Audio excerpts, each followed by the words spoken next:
Bienvenue, merci d'avoir cliqué. Allez, donne-moi juste une minute, je vais te montrer que je ne suis pas l'un de ces influenceurs crypto complètement soporifiques qui ne s'est jamais mouillé de sa vie. Et pour te le prouver, on va se baser sur quelques faits avérés très récents. Allez, let's go, c'est parti. Le pattern actuel pour moi, il doit se débloquer par une mèche. En général, ce genre de structure, voilà, pour se débloquer, il faut graphiquement quelque chose comme ça avec une mèche pour si vous voulez débloquer un nouveau prix, puisque entre guillemets les acheteurs et les vendeurs n'arrivent pas à se mettre d'accord sur le prix. Et ensuite, le run démarre. Ne vous posez aucune question. Là, tous les prix sont bons. Faut même acheter dès maintenant. Dans le doute, j'y crois très peu que ceux dont je viens de vous parler ne se produisent pas.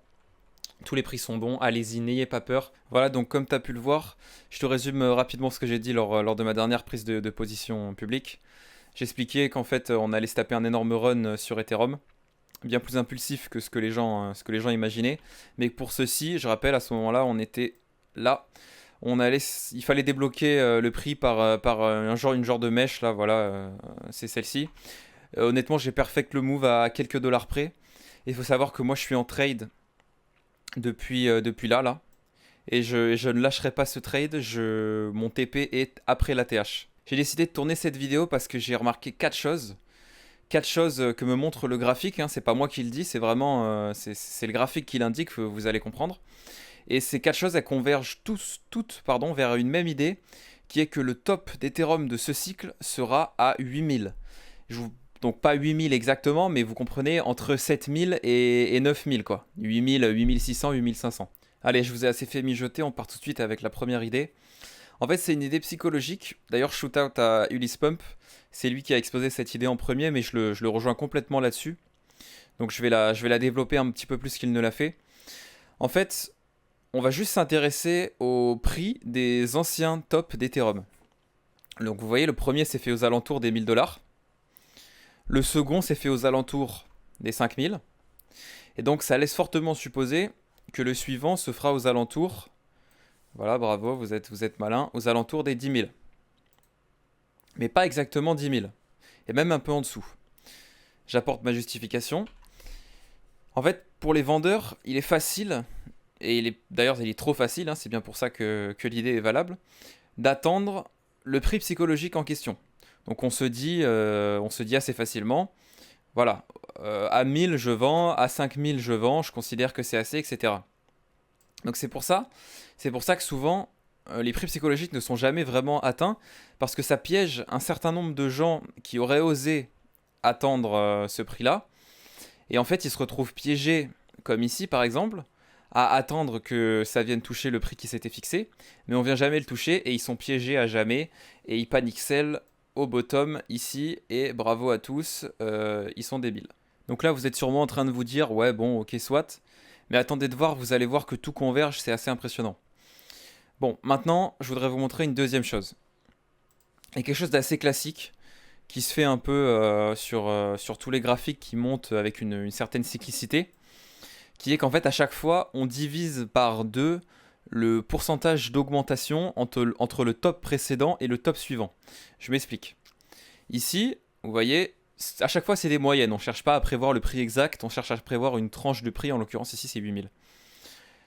Si je prends ce top là et ce top là, vous constatez, et la moyenne, parce que en fait, il ne faut pas considérer le FOMO. Donc toute cette zone là, on ne la considère pas et on prend la moyenne qui est ici. Donc ici, on a un 200% d'augmentation entre le top précédent et le top suivant.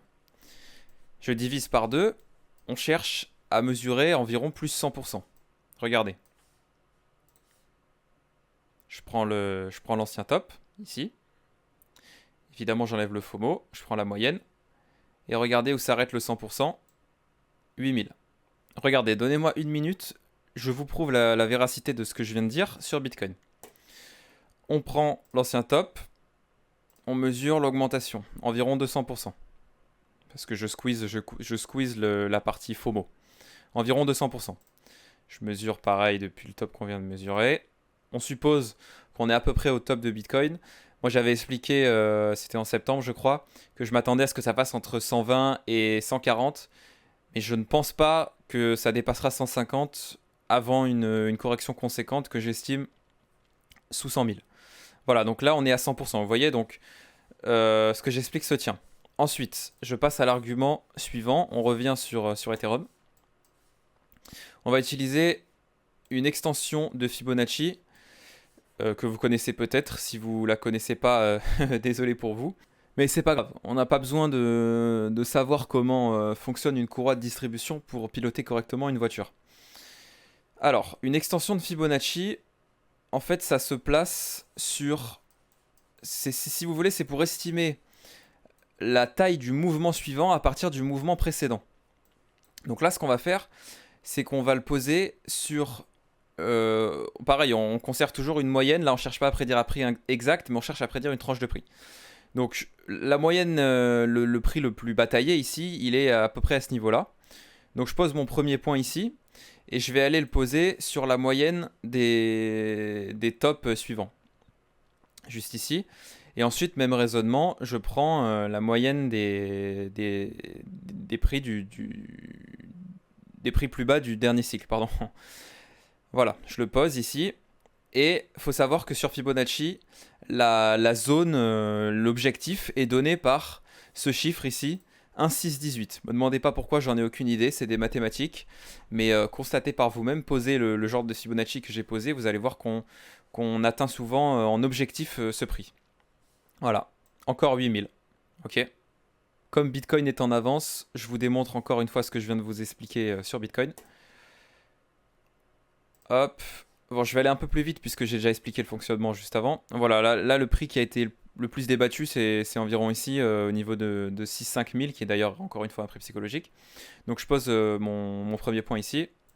Ensuite, même chose, je prends la moyenne des anciens tops, environ là, et je squeeze le drop FTX, donc je considère que le bottom de l'ancien cycle est environ à 20 000. Regardez le 1,618, juste ici plutôt. Regardez le 1,618, voilà. C'est pas des blagues ce que je vous raconte, hein. Et c'est pas moi, c'est vraiment pas moi qui le dis. C'est le graphique lui-même qui le montre. Le quatrième argument repose sur la phrase suivante. Bitcoin et Ethereum seront toujours là où les gens ne les attendent pas. Et là, en l'occurrence, j'ai mené mes recherches un petit peu sur les réseaux, etc. pour savoir ce que pensait la masse. Et aucune idée, mais la masse a l'air de s'accorder sur le prix de 6000. Et 6000 en soi, quand on regarde, c'est vraiment très peu par rapport au précédent ATH. C'est à peine 30%.